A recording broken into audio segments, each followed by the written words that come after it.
Have you ever been in one of these uniforms before? I have not. I've seen men in them. They are incredibly warm. I mean, between the bearskin hat and what is the uniform made out of? It's wool. It's wool. Okay, Yes. so the wool uniform and the bearskin hat. Today's not even the warmest of Ottawa, summer days, and I'm feeling the heat. I give the soldiers a lot of credit for not only wearing the uniform, but for standing still for so long. How long is each shift? Usually an hour at a time. Okay. Yes. All right, so I'm now speaking with Captain David Rennie. Good morning to you, sir. Good morning, Sarah. All right, so you have been in the Canadian Forces for 16 years. Yes, I have. But before that, where did you come from? I came from the United Kingdom. I served with Her Majesty's Scots Guards for 20 years, and I was the last drum major at the time of the 2nd Battalion Scots Guards. I was stationed in the United Kingdom in Germany. And then I moved to Canada in 1994. And what prompted the move? Marriage. Nice. Well, Yes. congratulations. Thank you. We're happy to have you. So we've now moved out into parking lot 6 here at Carleton University. So what's happening? What are we watching the band The do? Guard is actually rehearsing for the changing of the Guard ceremony on Parliament Hill. Okay. So the band at the moment is playing, obviously, and the new Guard on our left is actually the rehearsed marching forward, the getting on parade portion. So every morning we do this. We rehearse parts of the ceremony on the East Lawn of Parliament Hill.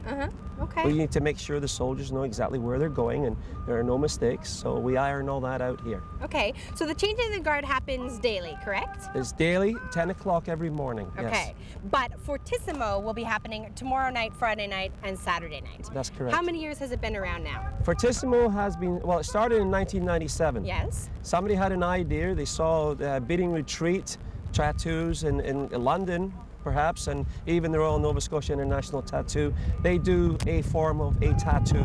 So it's been around, so the conception, or the time it was implemented was 1997. Okay, and what's the history behind Fortissimo? Fortissimo, as many people will know, is a musical term to play loud.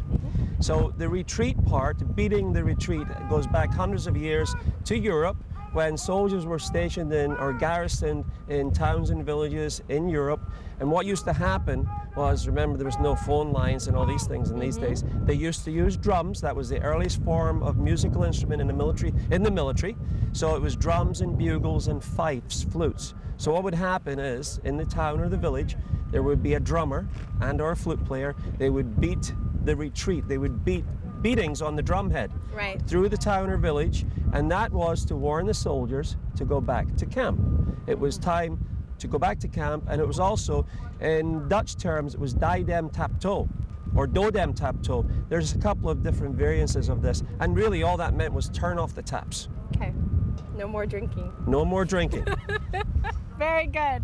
So if people want to catch the Fortissimo show, what time does it start tomorrow? It starts at 7 o'clock. Okay. I would advise people to arrive early, say 6:30. Right, so you can get a good seat. Yes. Bring a lawn chair.